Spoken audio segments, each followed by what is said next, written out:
Hello and welcome to a special edition of India's World. Today we are going to discuss the outcomes of US President Barack Obama's visit to India for its Republic Day anniversary. Both President Barack Obama and Prime Minister Narendra Modi have said that they've made tangible progress on a variety of subjects. They've claimed progress on civilian nuclear trade, defense cooperation and climate change. To assess the movement forward in the various outstanding issues between India and the United States, I have with me a very distinguished panel of experts. We have with us Ambassador Jayant Prasad, a distinguished diplomat. He's been India's ambassador to Nepal, Afghanistan and Algeria, and India's permanent representative to the Conference on Disarmament in Geneva. Welcome to the discussion. And we have with us Ambassador Rajiv Sikri. He needs no introduction to our viewers. An extremely distinguished diplomat. He has been India's ambassador to Kazakhstan, but he's been also a secretary in the Ministry of External Affairs. He's looked after East Europe, he's looked after East Asia, Asia Pacific as we call it now. He's looked after Soviet Union, Western Europe, in fact almost every division of Ministry of External Affairs.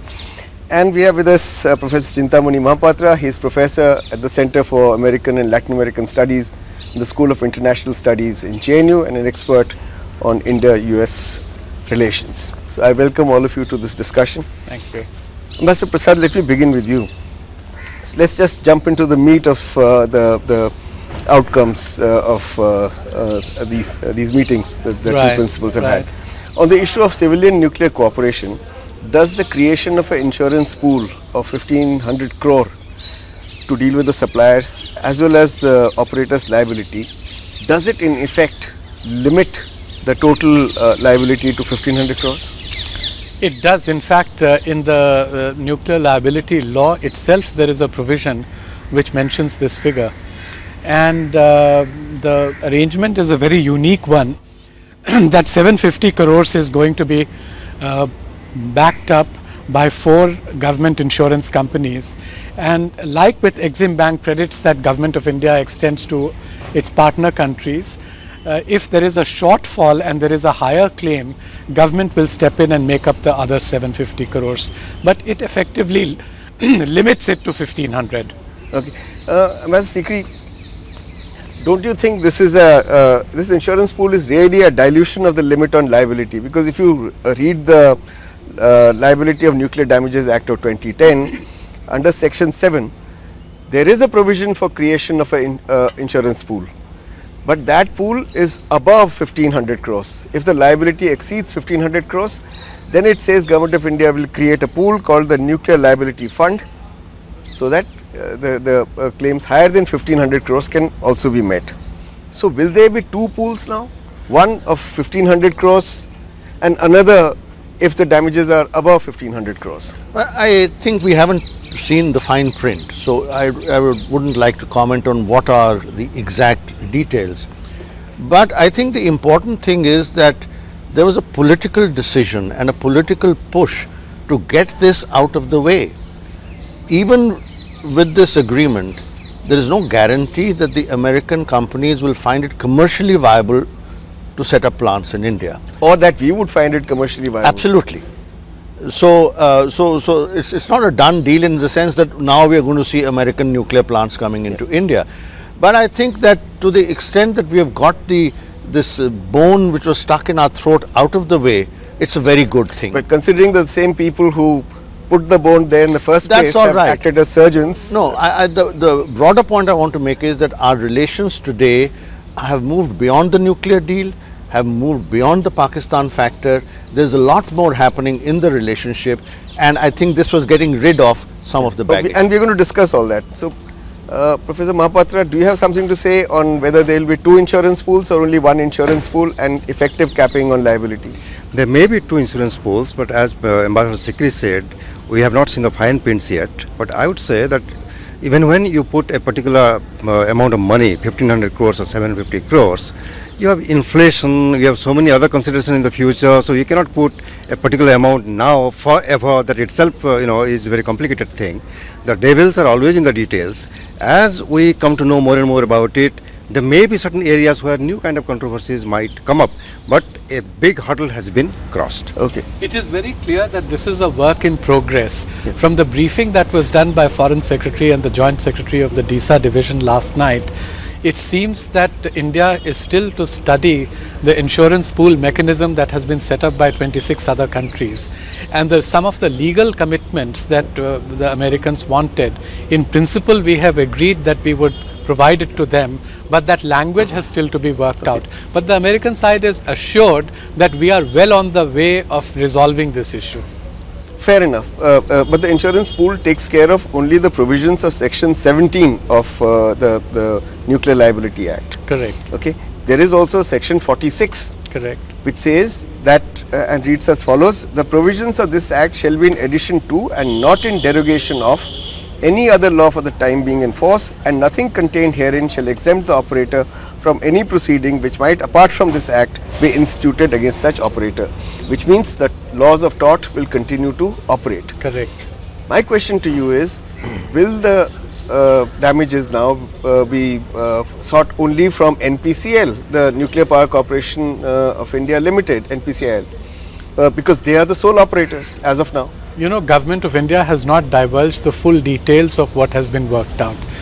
It seems to me that to take care of the latter issue that you raise about the law of tort application, they are seeking a legal way out of that problem, and they hope to resolve it through only the first article, which deals with the compensation part, and they would limit it at that, and that they would try to circumvent the application of the law of tort. This is my understanding of the.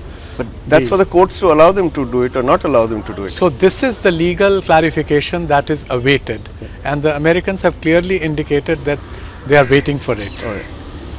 But Sikri, the other issue was of national tracking of nuclear materials, that if America supplies any nuclear material, then through the lifetime of that material in use, they would want to keep a watch on it, keep an account of it. Okay, that's what safeguarding also means. And India said, if we've accepted the safeguards of International Atomic Energy Agency, there's no need for this.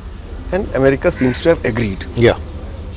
Now, if both sides have agreed, then why is this not clearly specified in the joint statement? Why did we have to hear about it from the American press conference? Well, I don't think everything has come out in the joint statement. The two leaders said some things that were not in the joint statement, and the joint statement, I presume, was prepared a little bit in advance. So this was a very last minute thing, and according to the reports, so it was clinched only in the Chai Pa Charcha. Yeah. Okay, so we should agree that America has withdrawn the national tracking demand completely, and that this will not create any problems for President Barack Obama back home with the non-proliferation activists. Americans have agreed, but we don't have to be very happy about it for the simple reason that whether that particular provision is there or not, Americans will keep tracking it their way. So softer tracking will be there. Of course. All right, we need to take a break at this point. We'll be back again with this interesting discussion in a bit. Don't go away.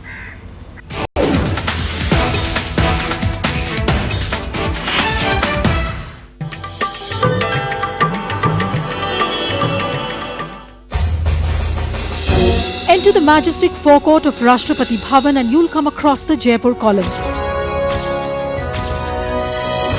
A gift to the Viceroy from Savai Madho Singh, the Maharaja of Jaipur, to commemorate the creation of the new capital.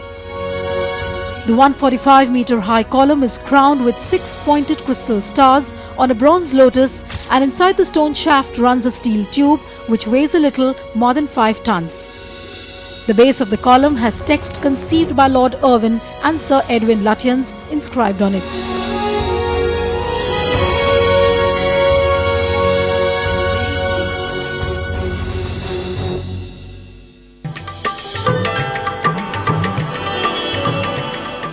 Rajya Sabha television की खास श्रृंखला महामहिम राज्यपाल में आपका स्वागत है।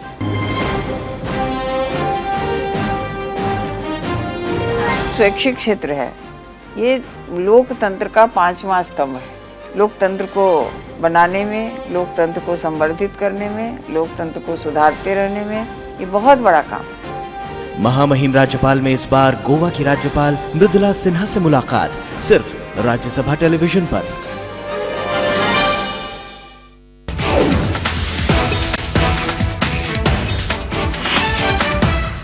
Welcome back. We are discussing the outcomes of US President Barack Obama's visit to India. Mr. Jayant Prasad, on the whole, do you think the results of the Defence Technology and Trade Initiative are a step forward, or do you think they are less than impressive, what we have achieved? It's clearly a step forward because I think we have had 10 wasted years from the time we signed the Defence Framework Agreement. We should have tested out the Americans on some small items for co-development, co-production. We didn't do that. In the meantime, we had a friendly disposition from the Pentagon. The gentleman who initiated DTTI, which now has been agreed, is going to become the Defense Secretary of the United States. He is going to energetically push it forward from his end. Actually, we have to do a little bit of homework on our side. We have always had perennially in India a suspicion about assurance of supply from the United States. The co-development, co-production model will overcome that reticence on India's part, and we can have a healthy defense partnership. And there are three things in it. Firstly, augmenting our defense capacity. Secondly, building our defense industry. And third, adding to Indian manufacturing capacity. And we now have a chance of testing it. And we have started with 4, I would say, very modest projects. But I was happy to see also that we have agreed that on the development of a new aircraft carrier, we are going to build 2 over the next 10-15 years in India. The Americans have stepped in to help with design and modeling, and also on development of jet engines, something that we have not successfully done. Well, we have the Kaveri I know the whole LCA story. It started with President Reagan in the mid-80s. We now have the LCA flying, and it flies not with Kaveri, it flies with the GE engines, which are imported.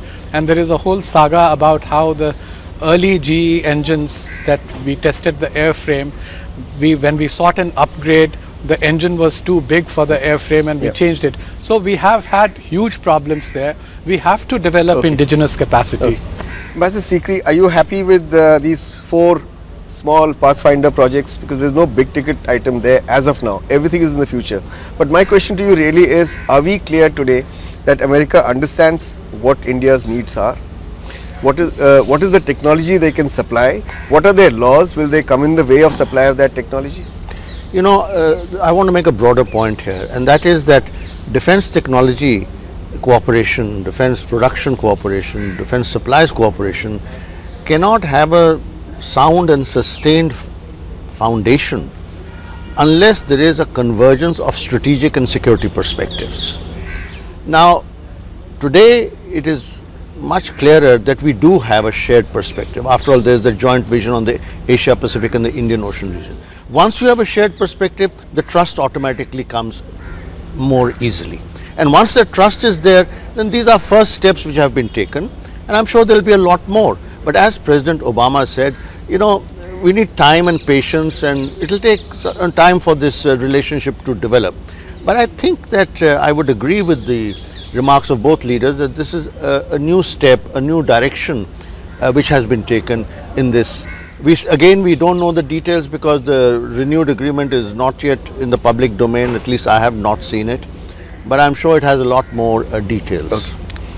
Okay. Professor Mahapatra, let's talk about climate change. People say that climate change is a legacy issue with President Obama.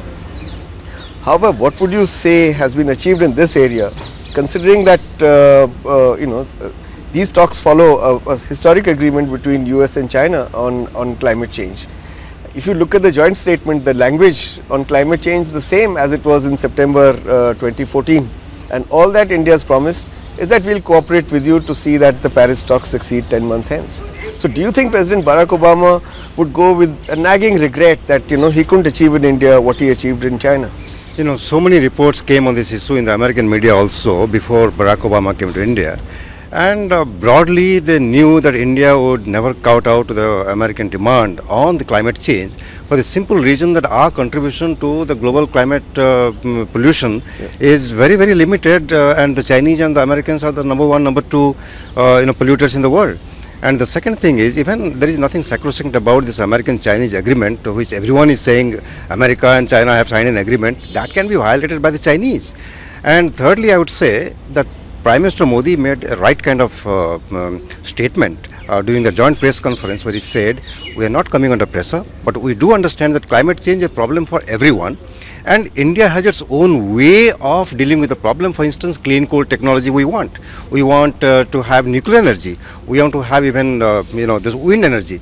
This is a better way of dealing with the climate change issue in India. We cannot forego development. So the onus is on America to give us IPR-free green technologies so that our proportion of clean energy in our total energy consumption goes up. Is that what you're saying? That is the bargain. That is the beginning. Even I want to have one line on this defense issue. I would say this is a good beginning. And we have to read this co-development and co-production together. Through co-development, certain kind of technology can come because this is joint research. Otherwise, no American company is going to hand over you defense technology of state-of-the-art type. Nobody would give that. But this joint development through research and then co-production is actually critical.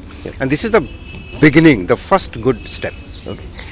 On business and trade side, again the language used by the two leaders is very fluid on this bilateral investment treaty. It's non-specific language. It talks about ease of doing business. It talks about transparency and stability in policy. If India does these things, then why America? Other investors from other countries will also come. So there is nothing US specific that one could find in their statements. Of course, that is correct. But the United States is interested in India taking certain steps to enable an environment where US companies and other Western companies can also come in. Our take on this and our leadership has said that we are, in any case, we don't need proselytization on the merits of economic reform in India anymore. We are past that stage. We are doing things in India to reform our systems for our own sake and for our own growth, development and employment. So that is the bottom line. The other thing which is interesting is, for the first time, the United States has indicated that they would go ahead with discussions on a totalization agreement. Let me take that question to Ambassador Sikri.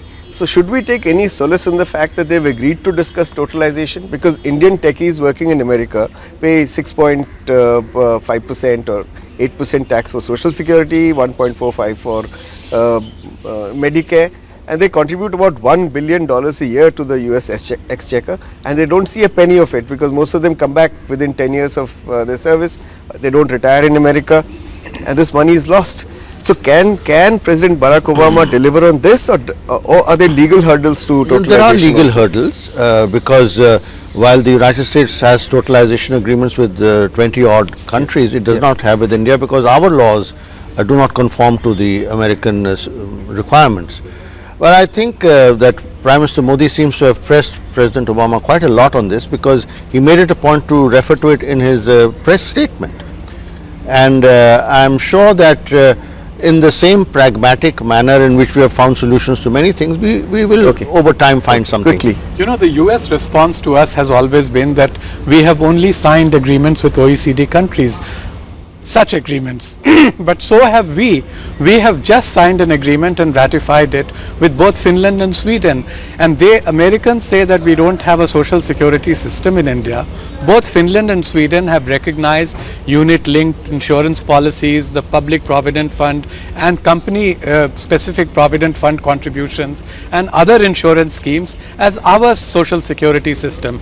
And so long as Indian professionals are in the US contributing to these, I think a totalization agreement also with the US could be possible. But the final thing is, our chief economic advisor, who was still recently an economist based in Peterson Institute in Washington DC, his estimate is 3 times yours. He says it's $3 billion per year. Per year, because the I payroll the deduction. total amount up to no, now. the payroll deduction from salaries is 30% on an average, and the other social securities of which they derive the benefit minus the pension works out to only 8.5%. So that's a lot of money, and let's hope maybe it comes he will back. also benefit from this. Okay, all right. We need to take a break again at this point. We'll be back again in a bit. Stay with us.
Welcome back. We are discussing the outcomes of President Obama's visit to India.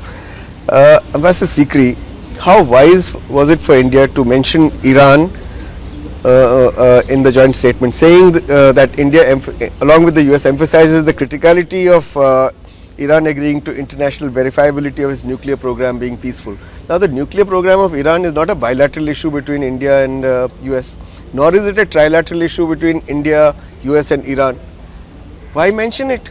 Iran, after all, is a friend, and we have a special relationship with Iran. Well, Iran figured in the September 2014 statement also, as far as I recall, and it to the extent that it's an international matter of international concern.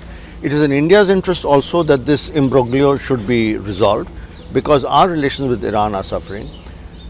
We have always been clear that Iran should be upholding its international obligations, which means that it should not be developing nuclear weapons. It also implies that it has all the other rights in the NPT. And I think it is significant that President Obama stressed the need for a just diplomatic solution, which is what India has been saying. That it just means it must be just to Iran. Diplomatic solution means that there should be no war or threats of war. Yeah.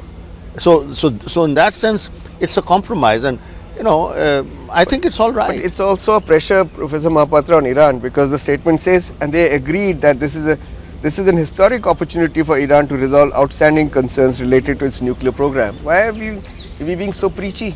No, first of all, I would say that language is not very offensive as it appears to be. Number two, this is an indication that India does not want to talk only about India-US. India wants to be a big player in Asia and in the world. In the joint statement, we've also talked about North Korea, but North Korea, we don't have the same relationship as we have with Iran. Iran is a major oil supplier to us. No, that is true, but when we go to the nitty-gritty details, we will protect our interest. But that was mentioned in the larger context of non-proliferation concerns and how to handle this, nuclear weapons falling into the hands of the terrorists. And this is actually the big picture. All right. So India is giving indication that we are ready to play a role, not just in South Asia, not just between India and the US, but in the larger world, particularly in Asia. Okay. This other peculiar thing this time was that besides the joint statement, there was a separate joint strategic vision for Asia Pacific and the Indian Ocean region. Now, does this imply that India is going on the front foot along with the US vis-a-vis China, and was that necessary? Ambassador Sikri mentioned that we are developing multifaceted relationship with the United States, including in the arena of defense, without having an understanding of where we are going. Yeah. What we have said in the separate vision statement, the joint strategic vision statement on Indian Ocean and the Asia Pacific region is no different whatsoever from what has been said before. There are 4 components of it. The first is freedom of navigation, including in the South China Sea. That has featured before in India-US statements. The second is building on the trilateral dialogue that we have with Japan. The new element there, interestingly, is to also identify trilateral projects, which is a new injection. And the third is that avoid the use or threat of use of force in settling territorial disputes. It has obvious reference to also India's dispute with China, as also China's disputes with other Asian countries. And finally, a marriage between India's Act East policy and the rebalancing policy towards Asia of the United States. And the Chinese reaction is there is no official reaction so far, but Global Times has already reacted yesterday, and their take on it is that since the pivot to Asia is basically directed against the rise of China, USA is trying to co-opt India into an anti-Chinese coalition. That is absolutely incorrect, because one of the central features of both Indian and American policy towards China is to have multifaceted engagement with China. Okay, Ambassador Sikri, on this issue, sir, India's interests in South China Sea, how do they compare with India's immediate interests in the Indian Ocean? In the Indian Ocean, how can the Americans help us? Because our Navy, the naval ships, the submarines, they're all Russian. In terms of Chinese strategic influence increasing in Bangladesh, Lanka, or even in Maldives, how can America help us? Well, the United States is the largest naval power in the Indian Ocean, and you cannot have security in the Indian Ocean unless you factor in the Americans. South China Sea India is as interested as other countries because so much of our trade flows to East Asia. And one other point I want to emphasize in the joint statement, and that is the East Asia Summit. You see, by making the East Asia Summit, where all countries including China and the United States are present as the centerpiece of a security architecture, there is an indirect rejection of the Chinese attempts to have their own security architecture plans for the region, and also the maritime Silk Route and so on and so forth. So here the United States and India are saying that for security in the region, the East Asia Summit needs to be strengthened. Okay. We are running out of time, so I want to ask all of you quickly, are there any issues that you might have liked to see being discussed between the two principals in a much more forceful manner, whether it's immigration or any other issue? So I'll begin with you. There are 2-3 important issues which are part of the highlights of the joint statement. Number one is on education. How India wants skill development and we need American help. That is why about 1,000 American professors. I'm not talking about anything that is missing that in the dialogue. Where, for example, I mean, we didn't see much discussion on liberalizing the H1 and L1 visa regime. But are there any other issues which ought to have been discussed? You know, the 4 pages of joint statement says it is so comprehensive. Already we have 40 plus areas of collaboration and workshops and joint working group and all. So it is very, very comprehensive. Okay. Well, I think that a lot has been done in the 4 months since the September summit. 3 pages of the joint statement are full of all the meetings that have taken place, which just shows that the focus was on implementing the understandings that were reached in September.